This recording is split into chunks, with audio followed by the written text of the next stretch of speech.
నమస్కారం మిత్రులారా, మన మైతో ర్యామ్ ఛానల్కు స్వాగతం. అందరికీ ఏకాదశి శుభాకాంక్షలు. వీడియోని ప్రారంభించే ముందు మర్చిపోకుండా మన ఛానల్ని సబ్స్క్రైబ్ చేసుకోండి. ఈ వీడియో మీకు నచ్చితే లైక్ చేయండి. ఈ కథ ఎలా ఉందో చివరన కామెంట్ చేసి చెప్పండి. ఇక ఆలస్యం ఎందుకు, కథ వినుమామ, షేర్ చేయబామ అని మీ ఫ్రెండ్స్ మరియు ఫ్యామిలీ మెంబర్స్ అందరికీ ఈ వీడియోనిప్పుడే షేర్ చేయండి. ఈ రోజు మనం ఎంతో పవిత్రమైన ఏకాదశి గురించి తెలుసుకోబోతున్నాం. అసలు ఏకాదశి అంటే ఏమిటి? వైకుంఠ ఏకాదశి ఎలా వచ్చింది? ఈరోజే దేవాలయాల్లో ఆ ఉత్తర ద్వారాలు ఎందుకు తెరుస్తారు? వీటన్నిటి వెనుక ఉన్న అద్భుతమైన ఆధ్యాత్మిక రహస్యాలను ఇప్పుడు విశ్లేషించుకుందాం. ఏకాదశి విశిష్టత. హిందూ ధర్మశాస్త్రాల ప్రకారం చంద్రుని గమనాన్ని బట్టి వచ్చే తిథులలో 11వ రోజును ఏకాదశి అంటారు. సంస్కృతంలో ఏక అంటే 1, దశ అంటే 10, అంటే 11వ రోజు అని అర్థం. నెలకు 2 ఏకాదశులు వస్తాయి. ఒకటి శుక్లపక్షంలో, మరొకటి కృష్ణపక్షంలో. ఏడాదికి మొత్తం 24 ఏకాదశులు వస్తాయి. అయితే వీటన్నింటిలో ధనుర్మాసంలో వచ్చే వైకుంఠ ఏకాదశి అత్యంత విశిష్టమైనది. దీనినే మనం ముక్కోటి ఏకాదశి అని కూడా పిలుచుకుంటాం. అసలు ఈ రోజు అందరూ ఎందుకు ఉపవాసం ఉంటారో తెలుసా? మన శరీరంలోని 5 కర్మేంద్రియాలు, 5 జ్ఞానేంద్రియాలు మరియు మనస్సు, ఈ 11 ఇంద్రియాలను అదుపులో ఉంచి లౌకిక ప్రపంచాన్ని మరిచి ఆ పరమాత్మపై లగ్నం చేయడమే ఈ ఏకాదశి వ్రతం వెనుక ఉన్న అసలు రహస్యం. ఇక జాగరణ విషయానికి వస్తే, రాత్రంతా నిద్రపోకుండా ఆ విష్ణుమూర్తి నామస్మరణ ఎందుకు చేస్తారంటే, మనలోని అజ్ఞానమనే చీకటిని పోగొట్టి జ్ఞానమనే వెలుగును నింపుకోవడానికి ఇది ఒక ప్రతీక. నిద్రిస్తున్నావంటే నువ్వు మాయలో ఉన్నావని, మేల్కొని ఉన్నావని అంటే నువ్వు దైవచింతనలో ఉన్నావని పెద్దలు చెబుతుంటారు. ముక్కోటి ఏకాదశి రోజే ఆ శ్రీమన్నారాయణుడు వైకుంఠద్వారాలు తెరిచి దర్శనమిస్తాడని మన పురాణాలు చెబుతున్నాయి. ఏడాది పొడవునా వచ్చే ఆ 24 ఏకాదశుల ఫలితాన్ని కేవలం ఈ ఒక్క వైకుంఠ ఏకాదశి రోజున భక్తితో గడిపితే పొందవచ్చని పురాణాలు ఘోషిస్తున్నాయి. ఆ ముక్కోటి దేవతలు భూమికి దిగివచ్చి విష్ణుమూర్తిని సేవించే ఈ అద్భుతమైన ఘడియల్లో మనం కూడా ఆ గోవిందుణ్ణి స్మరిస్తూ ధన్యులవుదాం. ఓం నమో నారాయణాయ. మిత్రులారా, ఇప్పుడు మనం అసలు కథలోకి వెళదాం. ఈ ఏకాదశి వ్రతానికి కారణమైన ఆ రాక్షసుడు ఎవరు? అతని పుట్టుక వెనుక ఉన్న రహస్యమేంటో ఇప్పుడు తెలుసుకుందాం.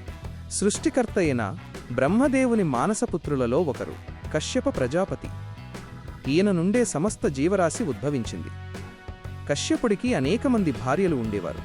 వారిలో అదితి వల్ల దేవతలు, దితి వల్ల దైత్యులు, రాక్షసులు, వినత వల్ల గరుడులు, కద్రువ వల్ల సర్పాలు జన్మించాయి. ఇలా లోకంలోని రకరకాల జీవులకు ఆయన మూలపురుషుడు.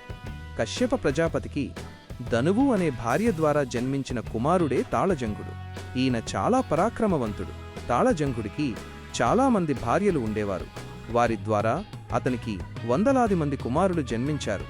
వీరందరినీ కలిపి తాళజంగులు అని పిలిచేవారు. వీరు అప్పట్లో దేవతలపై దండయాత్రలు చేస్తూ ఇబ్బందులు పెట్టేవారు. మురాసురుడి ఆవిర్భావం. ఆ తాళజంగుడికి జన్మించిన అత్యంత శక్తివంతుడు, భయంకరుడైన కుమారుడే మురాసురుడు. ఇతను పుట్టుకతోనే మహాబలవంతుడు. తన తండ్రి కంటే, తన వంశంలోని ఇతర రాక్షసుల కంటే కూడా అమితమైన శక్తులను సంపాదించి లోకాలను గడగడలాడించాడు. మరి అంతటి బలవంతుడైన మురాసురుడిని సాక్షాత్తు ఆ విష్ణుమూర్తి ఎలా ఎదుర్కొన్నారో ఇప్పుడు చూద్దాం. మురాసురుడు కేవలం బలవంతుడు మాత్రమే కాదు, మహా తెలివైనవాడు కూడా. తన శక్తికి ఎదురులేకుండా ఉండాలని, అమరత్వాన్ని సాధించాలని నిర్ణయించుకున్నాడు. దానికోసం బ్రహ్మదేవుని గురించి 1000 సంవత్సరాల పాటు అత్యంత కఠినమైన తపస్సు చేశాడు. అతని తపస్సు ధాటికి ముల్లోకాలు కంపించిపోయాయి. చివరకు బ్రహ్మదేవుడు ప్రత్యక్షమై, మురా, ఏం వరం కావాలి అని అడిగాడు. మురాసురుడు తెలివిగా, స్వామీ, నాకు మరణమనేది ఉండకూడదు. దేవతలు, గంధర్వులు, యక్షులు, రాక్షసులు ఇలా ఎవరి చేతిలోనూ నాకు చావు రాకూడదు. నా కంటి చూపుతోనే శత్రువులు భస్మమైపోవాలి అని కోరుకున్నాడు. బ్రహ్మదేవుడు తథాస్తు అని వరమిచ్చి అంతర్ధానమయ్యాడు. ఇక అప్పటి నుండి మురాసురుడికి అహంకారం తలకెక్కింది. దేవతలపై యుద్ధం వరం చేతిలో ఉండటంతో మురాసురుడు నేరుగా స్వర్గలోకంపై దాడి చేశాడు. ఇంద్రుడిని, ఇతర దేవతలను తరిమికొట్టి దేవలోకాన్ని ఆక్రమించుకున్నాడు. వాయువు, అగ్ని, యముడు ఇలా అందరి అధికారాలను తనే లాగేసుకున్నాడు. దేవతలు అతనిని ఎదిరించలేక ప్రాణభయంతో పరుగులు తీశారు. మురాసురుడి కంటిచూపుకి చిక్కితే చాలు ఎవరైనా సరే భస్మం అయిపోవాల్సిందే. లోకమంతా అరాచకం రాజ్యమేలింది. మహావిష్ణువు చెంతకు దేవతలు దిక్కుతోచని స్థితిలో ఇంద్రుడి నాయకత్వంలో పాలకడలికి చేరుకుని విష్ణుమూర్తిని ఆర్తితో ప్రార్థించారు. దేవతల మొర ఆలకించిన శ్రీమహావిష్ణువు గరుడ వాహనంపై అధిరోహించి యుద్ధభూమికి కదిలివచ్చారు. అది సామాన్యమైన యుద్ధం కాదు. అల్పాచల నగరం వద్ద జరిగిన ఒక మహాసంగ్రామం. రాక్షస సైన్యం సముద్రపు కెరటాల్లా విష్ణుమూర్తిపైకి దూసుకొచ్చింది. మురాసురుడు తన మాయాశక్తులతో ఆకాశమంతా చీకటిని కమ్మేలా చేశాడు. కాని భగవంతుడి తేజస్సు ముందు ఆ చీకటి నిలవలేకపోయింది. స్వామి తన శార్జ్గమనే ధనుస్సును చేతబూని అక్షయమైన బాణవర్షాన్ని కురిపించారు. ఒక్కొక్క బాణం వేలమంది రాక్షసుల తలలను తెగనరుకుతుంటే యుద్ధభూమి రక్తసిక్తమైంది. ఆయుధాల గర్జన. మురాసురుడు అజేయమైన గదను విసిరినప్పుడు విష్ణుమూర్తి తన కౌమోదకి అనే గదతో దానిని అడ్డుకున్నారు. ఆ 2 గదలు తగిలినప్పుడు వచ్చిన శబ్దం పిడుగులు పడినట్లుగా. అప్పుడు మురాసురుడు త్రిశూలాన్ని ధరించి స్వామివైపు దూకాడు. వెంటనే విష్ణుమూర్తి తన నందకం అనే ఖడ్గాన్ని బయటకు తీశారు. ఆ కత్తి ధాటికి మురాసురుడి ఆయుధాలన్నీ ముక్కలయ్యాయి. ఎంతటి ఆయుధం ప్రయోగించినా స్వామి చిరునవ్వుతో వాటిని తిప్పికొట్టారు. సుదర్శన చక్రం ప్రయోగం. చివరికి మురాసురుడు తన అజేయమైన శక్తులతో స్వామిని నేరుగా ఢీకొనడానికి ప్రయత్నించాడు. అప్పుడు మహావిష్ణువు తన కుడివేలిపై అగ్నిజ్వాలలు చిమ్ముతున్న సుదర్శన చక్రాన్ని సంధించారు. కోటి సూర్యుల ప్రభతో ఆ చక్రం ఆకాశంలో గిరున తిరుగుతూ మురాసురుడి రక్షణ కవచాలను ఛేదించింది. ఆ చక్రం వేగానికి లోకాలన్నీ కంపించిపోయాయి.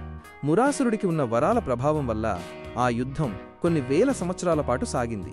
యుద్ధం ఎంత భీకరంగా జరిగిందంటే బ్రహ్మదేవుడిచ్చిన వరాల వల్ల మురాసురుడు అసలు అలసట అంటే ఏంటో తెలియకుండా విరామం లేని నృత్యం చేస్తున్నట్లుగా యుద్ధం చేస్తూనే ఉన్నాడు. అలా వేల సంవత్సరాలు యుద్ధం జరిగిన తర్వాత శ్రీమహావిష్ణువు ఒక దివ్య లీలను ప్రారంభించారు. ఆయన యుద్ధం చేస్తూనే అలసిపోయినట్లు నటించి బదరికాశ్రమంలోని సింహవతి అనే గుహలోకి వెళ్లి గాఢ నిద్రలో మునిగిపోయారు. శ్రీహరి నిద్రిస్తున్నాడని తెలుసుకున్న మురాసురుడు అహంకారంతో నవ్వుకున్నాడు. దేవుడువైనా సరే నిద్రిస్తున్నప్పుడు నిన్ను చంపడం నాకు చాలా సులువు అని అనుకుంటూ తన ఖడ్గాన్ని ఎత్తి స్వామిపైకి దూకబోయాడు. సరిగ్గా అదే సమయంలో ఒక అద్భుతం జరిగింది. మహావిష్ణువు శరీరం నుండి ఆయన దివ్య తేజస్సు అంతా ఒకచోట చేరి మండుతున్న అగ్నిజ్వాలల మధ్య నుండి ఒక అత్యంత సుందరమైన శక్తివంతమైన కన్య ఉద్భవించింది. ఆమె చేతిలో ధనుస్సు, బాణాలు, ఖడ్గం మెరుస్తున్నాయి. ఆమె కళ్లలో సూర్యుడిలాంటి తీక్షణత ఉంది. మురాసురుడు ఆశ్చర్యపోయాడు. ఎవరు నువ్వు అని గర్జించాడు. భీకర పోరాటం. ఆ కన్య మరెవరో కాదు, శ్రీహరి ఆత్మశక్తి. ఆమె మురాసురుడితో యుద్ధానికి తలపడింది. ఆ రాక్షసుడు తన మాయాశక్తులన్నీ ప్రయోగించినా ఆ దేవి ముందు అవేవీ పనిచేయలేదు. చివరకు ఆమె తన పరమశక్తివంతమైన ఖడ్గంతో ఒక్కవేటున ఆ మురాసురుడి తలను తెగనరికింది. లోకకంటకుడైన మురాసురుడు నేలకూలాడు. విష్ణుమూర్తి వరం. ఏకాదశి నామకరణం. రాక్షసుడు మరణించాక విష్ణుమూర్తి నిద్రలేచారు. ఎదురుగా ఉన్న ఆ శక్తిని చూసి చిరునవ్వు చిందించారు. తల్లి, నువ్వు నా శరీరం నుండి పుట్టి లోకాన్ని రక్షించావు. ఈరోజు మార్గశిర బహుళ ఏకాదశి కాబట్టి నీకు ఏకాదశి అని పేరు పెడుతున్నాను అని ప్రకటించారు. స్వామి ఆమెకు ఒక గొప్ప వరం ఇచ్చారు.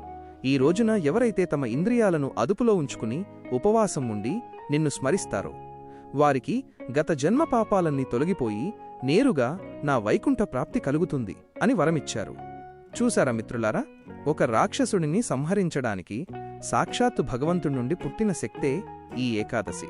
అందుకే హిందూ ధర్మంలో అన్ని వ్రతాల కంటే ఏకాదశి వ్రతం అత్యంత గొప్పది. ఈ కథ మీకు నచ్చినట్లయితే వెంటనే లైక్ చేయండి. మీ మిత్రులకి, ఫ్యామిలీకి షేర్ చేయండి. మరిన్ని ఇలాంటి ఆసక్తికరమైన పురాణ కథల కోసం మన మైథో ర్యామ్ ఛానల్ని సబ్స్క్రైబ్ చేసుకోవడం మాత్రం మర్చిపోకండి. వచ్చే వీడియోలో మళ్ళీ కలుద్దాం. సెలవు. నేను మీ